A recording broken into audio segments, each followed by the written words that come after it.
Sometimes the truth is stranger than fiction, and today we're going to look at 3 stories that demonstrate that. But before we get into those stories, if you're a fan of the strange, dark, and mysterious delivered in story format, then you've come to the right channel because that's all we do, and we upload 3, 4, even 5 times every week. So if that's of interest to you, please offer to take the like button out on your boat for a scuba diving trip, and once they get off the boat and they go underwater, just turn your boat around and head back to shore.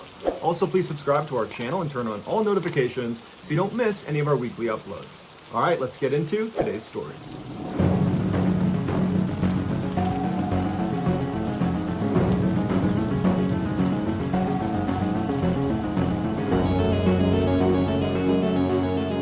A 28-year-old Russian man named Artyom Sidorkin started having severe chest pains, and at first he tried to ignore it, but it got so bad he could barely stand up, and then he began coughing up blood, and so finally he went to the emergency room. When he got there, even before the doctors examined him or gave him an x-ray, just based on the way he presented to them, being pale in the face and hunched over and very sick looking, they assumed this must be something very serious. So that day, they brought Mr. Sidorkin in for an examination, and after talking to him and hearing about all of his symptoms and just looking at him, the assumption was he probably has a tumor in his lungs. And so they sent him in for an x-ray, and afterwards the radiologist looked at the x-ray and confirmed that, yep, there is a mass growing inside of your lungs.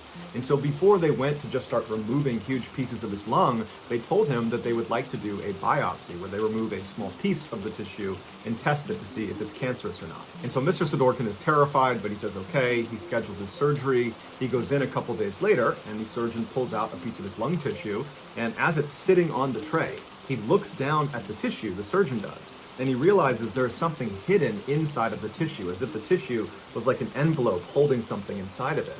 And so he opened it up, and there, growing on the side of his lung, was a small fir tree. It was 5 centimeters long, it was green, it looked very lively, it was just a thriving little tree. The doctors believed Mr. Sidorkin, who was a botanist, had inhaled a seed of a fir tree, and it got lodged inside of his lung tissue. And then as it grew, its pine needles began piercing his blood capillaries, causing him to cough up blood. After the discovery of what was inside of his lung, a spokeswoman for the Royal Botanic Gardens in London said that it is possible for a seed to germinate inside of the dark, damp conditions inside of a lung, but it is unbelievably bizarre. When doctors informed Mr. Sidorkin that he did not have cancer, he had a tree, Mr. Sidorkin was shocked, and he said, "I never got the sense that there was a tree growing inside of me." But more than shocked, he was just relieved that he was cancer-free. There is a picture of this tree inside of his lung tissue, but it's a bit graphic, so if you want to see it, go ahead and Google tree and lung, and I'm sure you'll find it. Growing up, Pauline Dakin always suspected that there was just something off about her family. And years later, she would find out she was right. In 1970, when she was 5 years old, her parents, Ruth and Warren, separated, and to Pauline, it wasn't that much of a shock because her father, Warren, was a heavy drinker and he was extremely violent. But after they separated and Pauline, her mother, and brother had moved into another house on the other side of Vancouver, Canada, Pauline noticed her mom started to act really anxious all the time, but she never knew why. When Pauline was 9, her mother told her and her brother that they were going to go on a vacation to Winnipeg, which is 1,000 miles away from Vancouver. And so they loaded up the van, they hopped in, and they drove all the way to Winnipeg. And when they got out, they went inside their new vacation home, and Ruth informed her children that they were actually never going back to Vancouver. And when Pauline and her brother said, "Why? Dad's still back in Vancouver. I want to see Dad." But Pauline said, "Sorry, kids, this is the way it has to be, and when you're old enough, I'll explain everything." Confused and sad, Pauline and her brother began starting a new life in Winnipeg. Over the next 4 years, Pauline never saw her father, and so she lost touch with him. But she started making a couple close friends in Winnipeg, and she was starting to feel like this was home. But right as she was starting to feel normal, her mother told her and her brother that they needed to move right now all over again. This time they were going to go all the way to New Brunswick, the far east side of Canada. Their mother made them swear they would tell no one about this move. But later that day, when Pauline was with her best friend Wendy, she let it slip that she was moving, and so when Ruth came to pick Pauline up from Wendy's house, the two girls had to affect these sort of breezy goodbyes to each other so that Pauline's mother wouldn't suspect anything. Once in New Brunswick, the family did put down roots, and they stayed there for many years, but Pauline's mother still was just incredibly anxious and paranoid about something. The kids just had no idea what it was. Fast forward to 1988, when Pauline was 23 years old, she had moved 2 hours away from the family home in New Brunswick, and was living with a boyfriend and was working as a reporter at a local newspaper. And during that time, her mother called her and said, "Hey, I'd like to meet you at a motel. I'm finally ready to tell you everything about your childhood." Pauline was really intrigued and excited. This was a conversation that was literally decades in the making. And so Pauline eagerly went to the motel. She saw her mother waiting outside, kind of pacing around, looking very anxious. And so she walks up to her mom and she waves and she's about to speak when her mother just looks up at her and puts her finger over her lips, telling her to be quiet. And then she jams an envelope into Pauline's hands. And on the envelope, it just says, "Don't say anything. Put your jewelry inside of this envelope. It's probably bugged. I will explain everything inside. Just please don't speak." And so now Pauline's really confused, but she did as she was told. She took her jewelry off, put it in the envelope, and gave it back to her mother. And then the two of them silently walked into the motel, into the room where Pauline's mother was staying. When they went inside, there was a man sitting in the middle of the room that Pauline immediately recognized. It was the reverend of their church when they used to live in Vancouver. His name was Stan Sears, and Pauline's mother had been his secretary the whole time they'd gone to that church. Pauline always knew her mother and Stan were close friends, and in fact had kept in touch after they left Vancouver and were in Winnipeg and then New Brunswick. In fact, Pauline remembers periodically seeing Stan show up in Winnipeg and New Brunswick to visit with Pauline's mother. So it was a surprise, but not a total shock, when Pauline's mother confessed to her that in fact she and Stan had fallen in love. And in fact, they had had a secret relationship from the time they lived in Vancouver. But this revelation was nothing compared to what Pauline heard next. Her mother explained that the reason they had had to move so many times during her childhood was because Pauline's father, Warren, was actually a mobster and was a key member of an organized crime syndicate in Vancouver. Right after they separated, Pauline's mother found out she had a hit put on her head because the mob now believed that the husband could not control her anymore and she knew too much. Stan also found out that he had a hit on his head because Ruth discovered that the mob wanted to kill him too because they knew about their relationship. And then also, apparently Stan was counseling a man that was in his congregation that wound up being a mobster, and so the mob believed this man had given up critical information to Stan, making him even more of a liability. At first, Stan said he didn't believe any of this, but when he found out the man he had been counseling had been assassinated, he knew it was true. They decided not to tell the police and instead go into hiding together because Pauline's mother knew what happened to families that snitched on the mob. They were made examples of. And so when Pauline and her family moved to Winnipeg and then to New Brunswick, Stan actually moved there as well in tandem, which is why Pauline had seen him periodically showing up at their house to visit with Pauline's mother. Pauline was understandably completely shocked, but at the same time, she was kind of happy to have some sort of explanation for all the strange things that had happened in her childhood. And so over the course of the next several hours, Pauline sat in this motel room with her mother and Stan and asked them every question she could think of. And she discovered that whenever she came home from school and she found her mother furiously pulling all the food out of the fridge and the pantry, throwing it all away with no explanation, that was actually because they found out the mob had tried to poison them. Or these 6 different times Pauline was unenrolled from the school she was at and then moved to a different school across town, that was because there was a credible threat the mob had discovered where Pauline was going to school. And so by the end of the weekend, Pauline not only learned about this totally crazy past she had, but she also learned that she was still in danger. And so before Pauline headed back home, she asked her mother and Stan what she should do to stay safe. And Pauline's mother said, "Well, that's actually the reason we called you here now, because after all these years, we were just tired of being in hiding, and so we've already spoken to the authorities, and they've moved us into a special witness protection program for families connected to the mob. When you enter this program, it's referred to as entering the weird world, where basically you're not really safe, but you have agents that follow you around that are undercover, that track what you're doing and make sure there's no assassination attempt on you." And before Pauline could even ask, her mother told her that as a measure of her and Stan entering the weird world, they asked that a couple of agents monitor Pauline and her brother, even though they didn't know they were being monitored. At this point, Stan reached forward with a radio and he said, "Here's a radio that actually broadcasts to the agents that are following you pretty much all the time.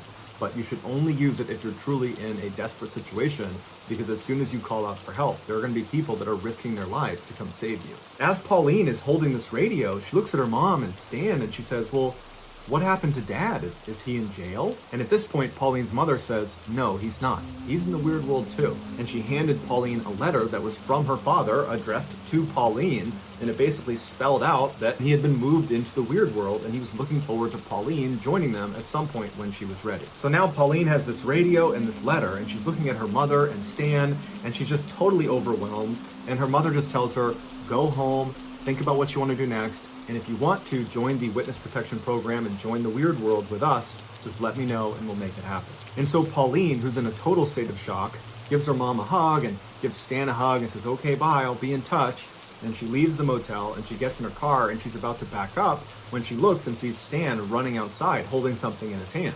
And so Pauline stops, Stan runs up to the window, and he says, hey, I forgot to give you this. And he held up this round piece of metal that he told her was a GPS transponder. It was magnetized, and she should put it out of sight underneath her car. And what it does is it constantly gives off her location to the agents that are following her. So if she was in trouble, it would be easier for them to find her. And so Pauline thanked him, put the transponder under her car, and Stan went back into the motel. And so Pauline went back home with the intention of just digesting this information, knowing that she was being watched, she had this radio, she was, relatively safe, and her plan was to just give it a couple of days before she committed to joining the witness protection program and joining the weird world. But after only a couple of days, her paranoia was so high that she dumped her boyfriend, she quit her job, and she moved out of her house into a separate apartment, and she called her mother and said, I can't take it anymore, I feel totally unsafe, I want to join the weird world. Her mother and Stan were delighted at her decision, but they told her it wasn't a simple process getting into the weird world, that a lot of people were involved in her basically giving up her old life and entering this new one. And so Pauline's mother told her that she would be in touch with one of her agents and they would contact Pauline when it was time for her to go. And so anxious and scared, Pauline began to wait and wait and wait. And her mother said, oh, just give it some time, they'll be in touch soon. But the waiting dragged on for 5 years. And in that time, Pauline met a new boyfriend, Kevin, who became her husband. And in conversations with him, Pauline started to doubt this whole mafia thing was even true. And so she decided, in order to find out if this really was a real thing, if the mafia was actually after them, that Pauline would need to set up a sting operation on her mother and Stan. And so Pauline called her mother and very convincingly told her that, oh my goodness, someone just broke into my apartment. I think it was someone from the mafia. I don't know what happened, but can you tell me what to do? Should I call the police? What do I do? And her mother said, no, don't call the police. Whatever you do, don't call the police. I'm going to get in touch with Stan and see if he knows what to do. And just a couple of minutes later, Pauline's mother called back and said, okay, honey, I spoke to Stan and he spoke to the undercover agents that sit outside your house and have been watching you for all these years. And they said that, yes, unfortunately, not one, but 2 men from the mafia broke into your house today. But luckily, they went up, they grabbed them, they're in custody, so you're safe now. And Pauline said, Mom, I made that up. No one's been in my apartment. I've been here the whole day. I lied to you. No one broke in. And it was at this point that Pauline realized her mother and Stan had been living a lie since she was 5 years old. There was no mafia. Her father was not a mobster in some Vancouver crime syndicate. It was all made up. It would turn out Stan was suffering from something called delusion syndrome, where totally normal people that are totally lucid and have normal lives have one distinct delusion. And sometimes that delusion is not a big deal. But sometimes it is, like they believe the mafia is after them. And during his relationship with Pauline's mother, he passed on his delusion to her through something called folie à deux, which translates to madness for two, which is shared delusion syndrome, where someone who's delusional, who's a dominant personality, can pass that on to a subordinate personality. After confronting her mother and then also confronting Stan at a later date, neither of them said, this is a lie, you're right, you caught us, because they believed it. And they took to their graves the belief that the mafia was after them. Their biggest concern after Pauline said this isn't true was not that they had been exposed as potential frauds. It was that, oh no, Pauline's going to expose herself to the mafia because she's not using her GPS transponder or her radio or living in the weird world with us. She's going to get assassinated by the mafia. And so even though Pauline never got an apology from her mother or got to really talk about the insanity of this whole situation, because again, her mother and Stan took to the graves the belief that the mafia was in fact after them,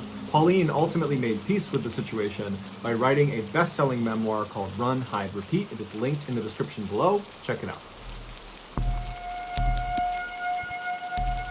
In November of 2004, 52-year-old Peter Porco and his wife, 54-year-old Joan Porco, were like so many other middle-aged, middle-class Americans. They lived in Del Mar, New York, in a comfortable 2-story home, and they worked for a living. Peter was an appellate court clerk, and Joan was a speech pathologist. They had been married for over 30 years, and they had 2 sons. Christopher was a 21-year-old student at the University of Rochester, and his brother, Jonathan, was a 23-year-old naval officer stationed at a submarine base in Groton, Connecticut. On Monday, November 15th, 2004, Peter woke up to start his typical Monday morning work routine. He got up, he got out of bed, he went into the bathroom, he relieved himself, he looked in the mirror, he shaved, he got dressed in his work clothes, he went downstairs, he put on a pot of coffee. While the coffee was brewing, he unloaded the dishwasher and then put the dirty dishes into the dishwasher and started it. He wanted to get his newspaper, so he went outside, he got his newspaper, but he realized he locked himself out of the front door. So he got the spare key out from underneath the mat, opened the front door, went inside, he sat down, had some coffee, read the newspaper. After a few minutes, he put his coffee cup in the sink, he packed himself a lunch in his lunchbox, and then he headed to the door to head for work. Peter was known as a very reliable employee who was also very punctual and rarely missed work. So when he didn't get to work that Monday morning, the court was a little bit confused. They called him to see if he was okay. He didn't pick up. So they dispatched a court officer to go make sure he was okay. And so the officer arrives at his house. He sees cars in the driveway. The front door's shut. He goes up. He knocks on the door. Nobody answers. He tries the handle of the front door. He realizes it's open. So he opens the door and he yells out, "Hey, I'm just looking for Peter." And the door hits something on the ground. He pokes his head inside and looks down. And there on the ground, the thing blocking the door, is Peter Porco's body. He's clearly deceased. And he clearly has a massive head wound. The court officer steps outside immediately, calls 911, local police show up, they go inside, and sure enough, Peter is dead. They go upstairs and they find his wife, Joan, in bed, also with a massive head wound, but she was still alive. Joan was rushed to a hospital where she underwent emergency surgery and then was put into a medically induced coma. Meanwhile, the police began their investigation into who could have done this. They quickly discovered that the home's alarm system had been smashed and a phone line, because there still was landlines at the time, had been cut from the outside, and a screen in one of the windows had been slashed that looked like the way someone climbed into the house. However, nothing appeared to have been stolen because police almost immediately found Peter's wallet with money inside of it still sitting in the house, as well as very expensive jewelry that belonged to Joan still sitting in the house. As they continued to search the house, they discovered a fireman's axe that belonged to the Porcos hidden inside of one of the bedroom closets. And it was very clear this was the murder weapon. The Porco sons had been away during this attack. John was on his submarine in Connecticut, and Chris was at the University of Rochester. And in fact, Chris found out about the attack on his parents when he saw a news report, because this story of this innocent, typical-seeming American couple in a quiet suburb getting struck down by some axe-wielding maniac had gone totally viral, and it was all over the news. And so Chris called the police to get more information about his parents' death. Here's the recording.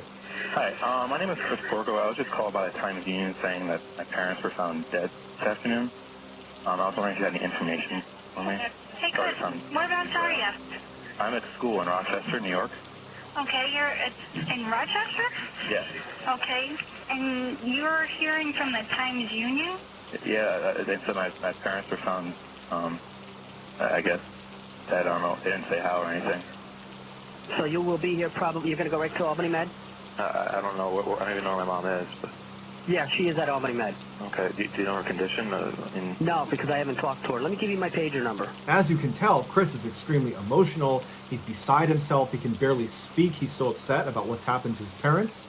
No, actually, he sounds as calm as if he's ordering a pizza, because Chris Porco was actually a psychopath, and he was the one who attacked his parents with the axe. As it turns out, Chris was failing at school and taking out huge loans in his father's name by forging his signature, and his father found out about it. So Mr. and Mrs. Porco write their son a strongly worded email where they tell him this behavior has to stop, and they're very disappointed in him, but they love him and they will help him get back on his feet. Chris responded by driving home in the middle of the night, sneaking into his house, and attacking his parents with an axe. While this case is already disturbing and horrific and tragic, it's what happens to Chris's father after the attack that makes it one of the most brutal cases of all time. After being struck 16 times in the head and laying unconsciously in his bed as his son snuck out of his house, Peter suddenly sat up and began his morning routine. He got dressed, he went to the bathroom, he shaved, he went downstairs, he made coffee, he did his chores, he went outside to get the newspaper, he got locked out, he got the key from under the mat.